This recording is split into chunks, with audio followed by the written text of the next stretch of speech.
So I've been trying to record this video like 7 times already and my mic decided to die and the light I had right here also died at the same time. I'm sorry if the audio is not really good and this side of my face is a bit darker.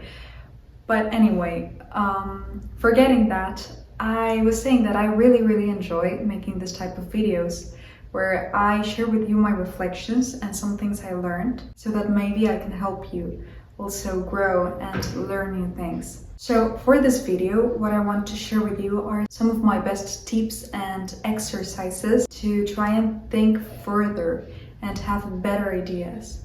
Specifically for me, I used my creativity for design and visual arts since it's where I develop my ideas and my creativity. So this will be oriented to visual art and design specifically, but some of the tips can also help you to boost your creativity in different areas. So to start, I think it's very important to remember that creativity is like a muscle. In order to have it, you need to use it, you need to exercise, but also you need to nourish yourself to grow muscle. So it's a combination of nourishment and also exercising. So literally creativity acts like a muscle. And of course, there are people that are born with ease for creativity. And we would call that talent. And I think it's true. I think that there are people that do have talent. And for me, talent is just being born some steps ahead in a certain skill and born with ease for improving that skill. But if you have discipline and passion, I truly think that you can make it to the same level or even further of a person with talent. So having that said, just remember that either if you have talent or not, if you have passion for it, if you have discipline, and if you have a critical thinking mind, you can truly get far with your ideas and improve and boost your creativity. And also remembering that creativity is a muscle. It's like the nourishment, it's the mental gallery. It's like what you read, what you learn, the things you see every day, what you consume. That will transform your mental gallery, which is kind of like nourishing that muscle. And what you do with that, what you create and the ideas you develop, it's like the exercise. That equals your creativity at the moment. The creativity you're building. So as a muscle, you're growing. So I really like this analogy and I hope it helps to understand better how I feel that creativity works, or how it works for me. So I am going to divide these steps by 3 phases. The first one would be about the mental gallery, about what you consume. The second phase would be kind of like an archive of ideas, all of the ideas you've already had, like that, those random ideas that popped in your mind and now you don't know what to do with them. And the third phase are going to be the exercises I do to boost my creativity and think out of the box. That sounds so cliche, but anyway, it's truly like that. For the part of creating your mental gallery, which is essentially just the ideas you have constantly in your own consciousness. And what I do with this is to have a list of things I want to learn. Because sometimes I see on reels or just like in a very brief moment, something that interests me, but I don't have the time to truly sit down and learn about that topic. So I have a list in my phone in notes, or a Notion where I put things I want to learn, and I actually come back to that list when I have moments and when I feel like I want to maybe read something but I don't know what to read, or like I want to watch a video but I don't know what video to watch. Well, I go to that list and then I find a topic that most interests me at the moment and I start investigating about that. For example, recently I've been really wanting to learn about ancient Rome, about Pompeii, and specifically about the art and culture in ancient Rome. And like that I have a lot, for example, about creative direction. How is that shifting at this moment for luxury brands? Some of those things that I want to learn about, but sometimes I don't have the time to do it, I put it in that list, and when I have time, I come back and learn about those things. So then I can nourish my mental gallery with things that actually have value and interest me. So then I can have better ideas, because if I internalize it and truly learn it, enters my unconsciousness. Where is my mental gallery? Where is your mental gallery? And with this also comes having people around you that inspire you. Of course, I mean people you see physically every day, but also social media. I feel like we don't even know yet the effects social media is going to have on us, because it has existed for a very short period of time. But we can see the immediate consequences it's having, because sometimes when you scroll for maybe just 15 minutes, you can feel very inspired afterwards. But maybe if you scroll for like an hour, you feel terrible. I've seen people that say that just by scrolling, more like scrolling, doom scrolling, they end up feeling worse than they felt before. I think with this, I have 2 tips, which you've probably heard already. 1, regulate the time you spend on social media. I would say like maybe 20 minutes per day per app. And the most important one, truly, is to see content consciously that will prevent you to doom scroll, and also try to follow people that inspire you. Not people that you're constantly comparing to, because I would tell you, don't compare yourself. But to be honest, comparing is something human. We shouldn't do it, but we do it. It's like fear. It's always going to be there. So try to limit that comparison, try to not compare yourself too much, and by that, follow people that inspire you, that afterwards seeing their content, you feel motivated, not the other way around. Now, for the phase 2, the archive of ideas.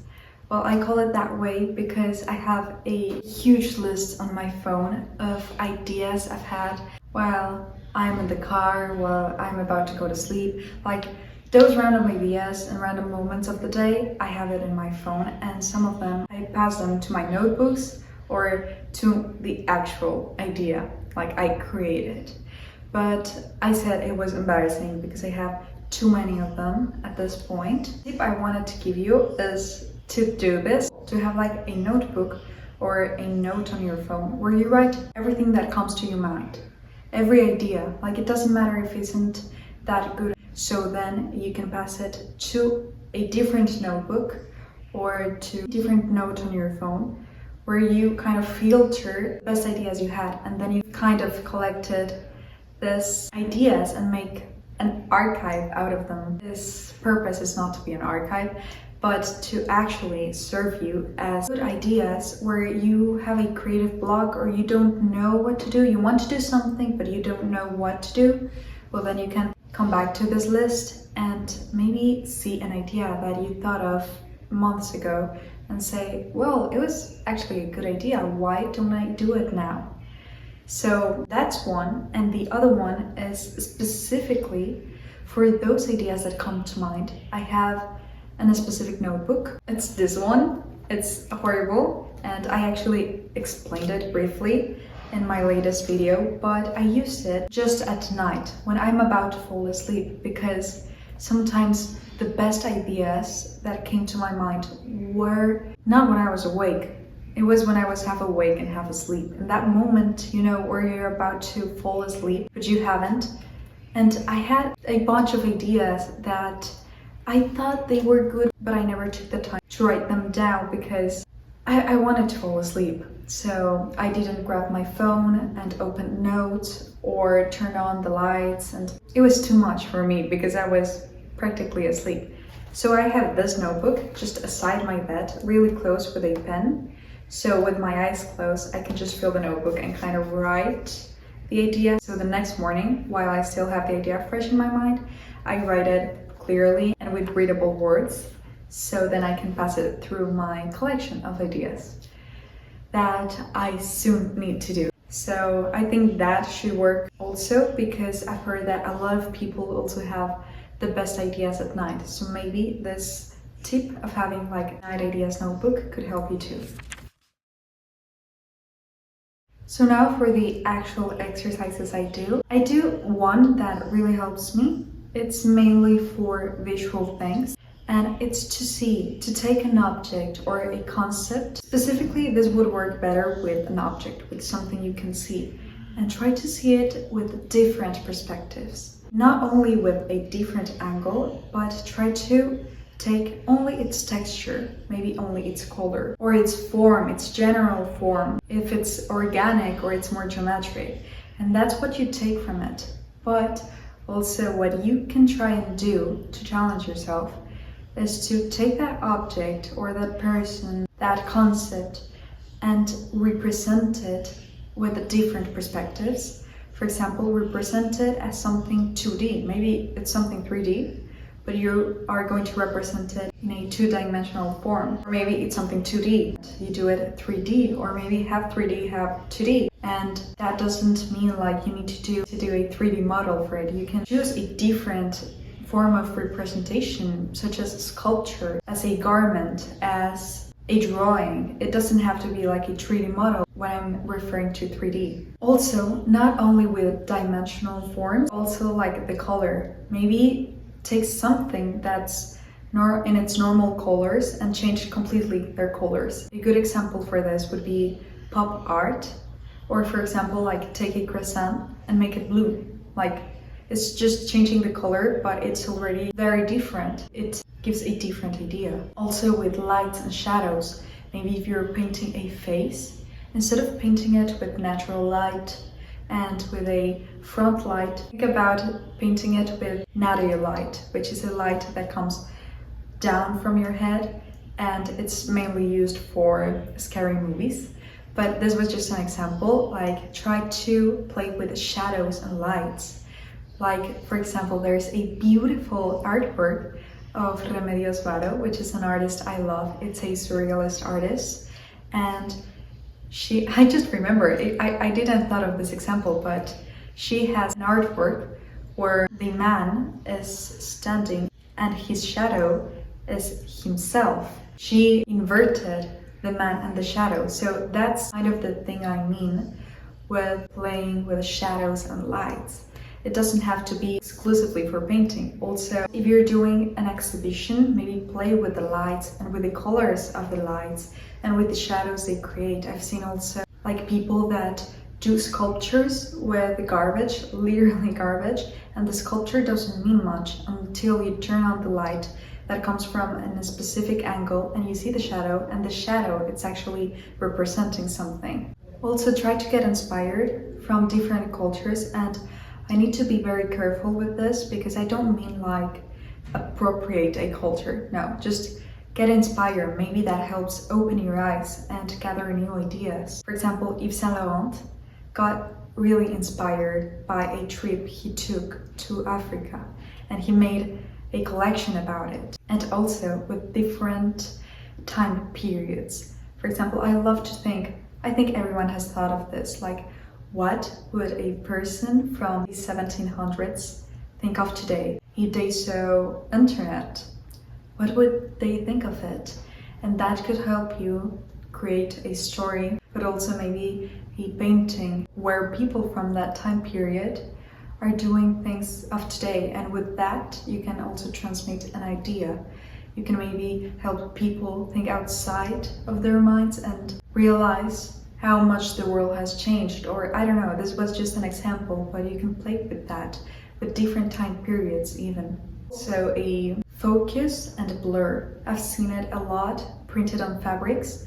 I think Cult Gaia just released a coat with a blurred floral print, and also Loewe has made a lot of dresses with this blurred floral prints.